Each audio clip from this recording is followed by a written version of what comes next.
Funny Carpenter. Today we got a special review of the Makita track saw. If you're watching this review, you're probably wondering, do I even need a track saw? And if I do need a track saw, is this little Makita unit the Seabiscuit of track saws? Jazzing up in 5, 4, 3, 2, 1. So let me share my 5 key likes and my 2 main gripes with this Makita track saw. And let's let my experience of using it over the last year help you with your decision. Pretty jazzy. Let's turn the jazz up to 11. Now let's get a little more serious. Like number 5, this thing comes with a great 48 tooth blade. Now keep in mind, I've already made about 300 cuts on this blade and I haven't sharpened it, but let's do a little cut test through some plywood and through some melamine. I'll cut it both regular and then I'll use the little scoring button here, and you can get a feel for how nicely the blade cuts and how awesome this little scoring feature is.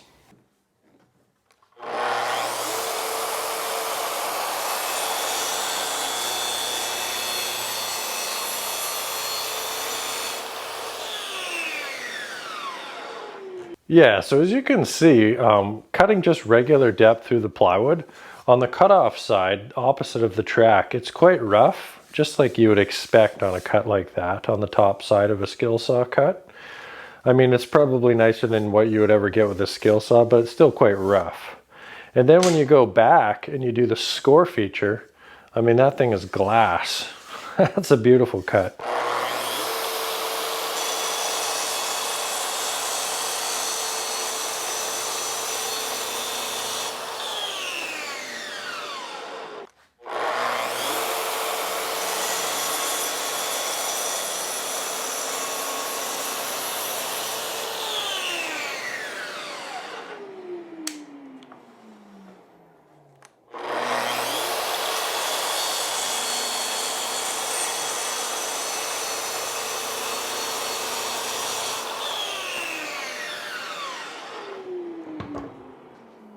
So looking at the melamine cut, cutting full depth, it's not great. It's a little chippy on both sides actually. I mean, it's not terrible. You could easily sand that edge off and it would be passable. So looking at the melamine cut with the score, it's better. It's better on both sides. It's 1,000 times better on the cutoff side. And the track side is still, you know, it's like 90%. It's getting a little closer to cabinet quality. Like number 4, this baby's smooth and precise. It slides great along the track. You can use these little adjustment knobs here to tune it in, but yeah, you can take all the play out of there and it still glides up and down quite nice. The plunge mechanism is super smooth. It just glides down, which is what you want when you got a spinning blade coming into your material. Yeah, if you need to do like a stop-start cut on this thing, it's super easy to line it up. Get right onto the line, cut across, pull up right off the line, very precise. Like number 3, the dust collection. The dust collection on this saw is legit. I usually have it hooked up to my Festool CT Mini. It has a nice long hose and yeah, the little dust port here swivels. I mean, it is a bit of a pain in the butt having the vacuum hooked up here, but it collects about 85% of the dust, so it's worth it. It pretty much takes all the fine dust out of the air, and usually there's just a little bit left on the ground. Yeah, you can see on the cut test, I probably made about 10 cuts for the cut test, and there's not much on the ground at all, and there wasn't much airborne dust either, so this thing will save your lungs with the dust collection, and I like that. Like number 2, the track. Track saw tracks, especially these Makita ones, I think the Festool ones are similar as well, are awesome. I mean, before I got a track saw, I watched, you know, reviews just like everybody else, and you always see people just slapping the track down and whew, making it cut, and it's kind of hard to believe, like, are they really just doing that? Like, wouldn't this track move around? Don't you need to clamp this thing down? You don't. It's amazing. The track, it has these little I don't know, it's kind of like a little soft foam piece, and then the cut strip here, I don't know, it just grips on to almost anything that I've used it on. I don't even own the clamps, as a matter of fact. I kind of thought that I would need the clamps and that I would buy them, but I haven't ended up using them. I might still buy them in the future because I could think of a few cases where they probably would come in handy, but I have not needed them. Yeah, the track is amazing. You just set this thing down and it does not want to slip around. Yeah, the great thing about the tracks too is the little cut strip. Super easy to line your cut up. You make your pencil mark, you line that right up with the edge of the pencil mark, and bang, that's exactly where you're going to cut. When you're using just a skill saw and a straight edge that you're clamping onto a board, yeah, you always have to offset the distance from the edge of the saw to the blade, and it's kind of hard to get that thing precise. I know I've made a lot of errors with that in the past. So it's super easy with the track saw. Yeah, like usually when I'm breaking down big sheet goods, I'll use the track saw and I'll just push this little outfeed table on my table saw out and then cut right across there. And it's very nice that way. Like number one, the value. Too fast. Like number one, the value.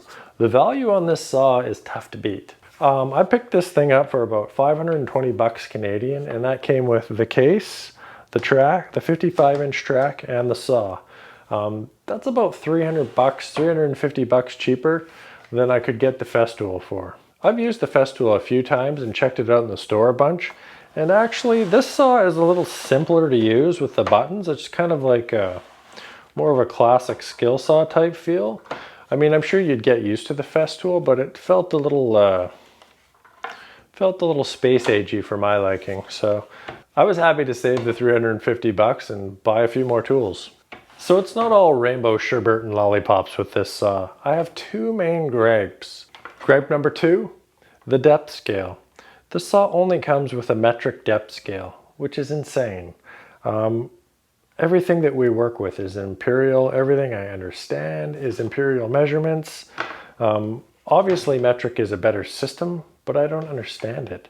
If I need to cut through a 3/4 inch piece of plywood, I have no idea how many millimeters that is.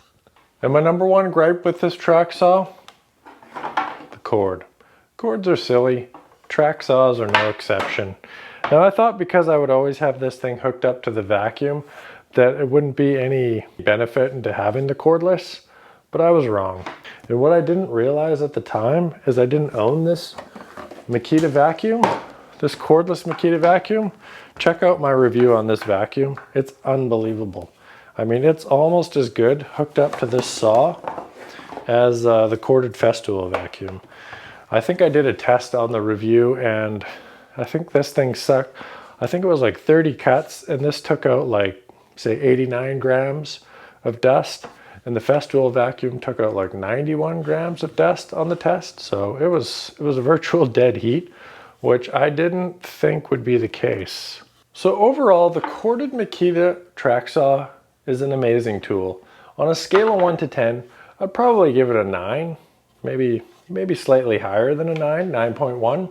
I don't really have a lot of negative things to say about the track saw other than the cord and the depth gauge. So who would I recommend this saw for? This saw is perfect for a finishing carpenter, a cabinet installer, anyone at home that's wanting to build cabinets and break down a lot of sheet goods. Definitely a track saw is a huge time saver, and it's just, I mean, it's way more precise than a skill saw. If you're a DIY guy at home, just fixing up your house, maybe doing some flooring and baseboards, a track saw might be a bit of an overkill. And I've never been a believer that a track saw could replace a table saw. If you don't have a good table saw, you're better off getting a table saw than a track saw. Thanks so much for watching. I hope the information was helpful. Hey, if you see that subscribe button around, just smash it, and we'll see you on the next video. Oh, I guess we'll just do it one more time. It's hard to get the same enthusiasm.